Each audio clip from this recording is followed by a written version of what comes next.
I've just seen the amount of struggle and suffering that people have. I didn't find one concentrated source that I thought dealt from a psychological perspective with what people need to know and think about and understand in order to both work on trying to get to a better place with their einayim and habris, and at the same time to be in a psychologically healthy place and not killing themselves about it, not struggling, not falling into depression, not sitting in addiction. We do have one more question that we have to talk about all the time.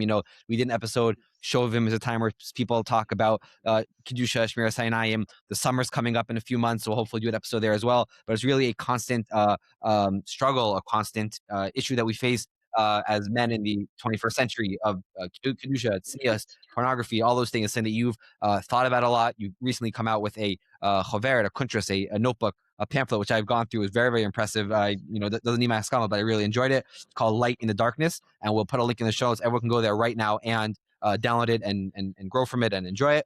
So maybe just for the listeners, maybe give a little bit of a brief overview of what you felt was missing in the discourse around this topic, which, is a topic people are way more aware of it. Baruch Hashem.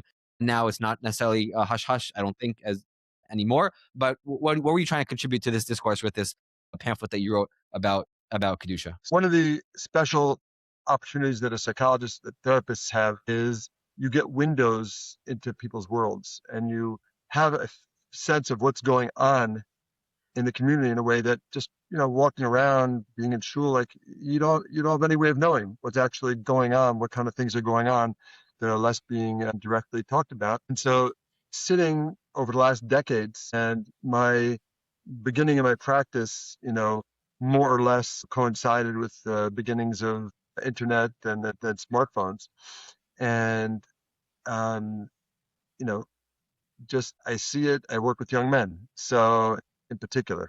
So I've just seen the amount of struggle and suffering that people have, and each person who brings it up. If people don't bring it up in the intake, I ask about these things directly. But when people bring it up, they'll say it with kind of a little hesitant, usually a little embarrassed. Well, yeah, and the vibe is like, what's wrong with me? And you're probably going to think I'm disgusting. And and, and I have to break the news to the person that I have this conversation with basically almost every new male client that I work with. Like I said, you're unique and very important to me, but the things you're describing are not unique in the slightest. And so, it just became so apparent to me that so many people are struggling with these things.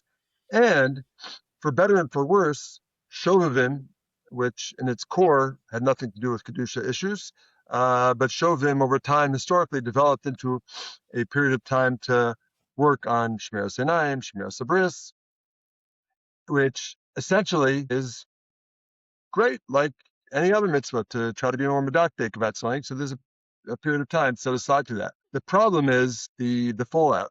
And so there's writings out there and there's pamphlets, etc., that encouraging people to work on during Shovim on these things. But there are assorted things that I found over the years written that touched on guidance and psychological components of people suffering regarding this, etc. But I didn't find one concentrated source that I thought dealt from a psychological perspective with what people need to know and think about and understand in order to both work on trying to get to a better place with their einayim and habris, and at the same time to be in a psychologically healthy place and not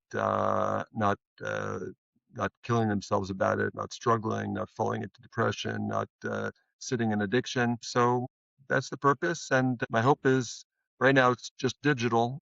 I'm happy for people to send it far and wide for it to help whoever can help. And my email address is in there waiting for collecting whatever feedback people have about things to change or things that are missing there. And then after I get sufficient feedback, I'll possibly print hard copy of it as well. Also hoping for those of us in Israel, hoping to translate it into Hebrew for for our young men over here as well. And I guess one follow-up question on that, when it talks about married men. So my very balabat's understanding is that I'm assuming that some of the struggles are less when you have a mutter outlet for the strongest and most passionate desires.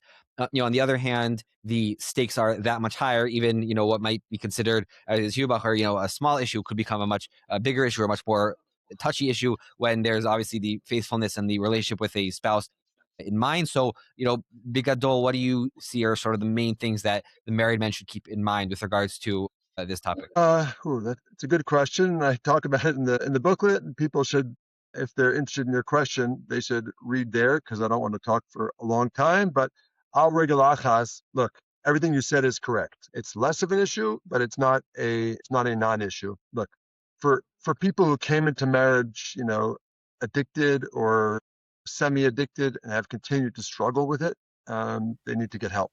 For people who are not in that category, but from time to time have, what they call a nefila, hopefully they've talked about this with their wife in the past, maybe even before marriage, that, they have a certain level of struggle with this.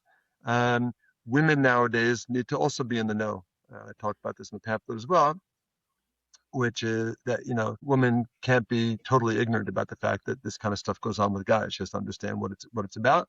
So in a best case, in a good case, on the one hand, a wife doesn't need to know details about everything.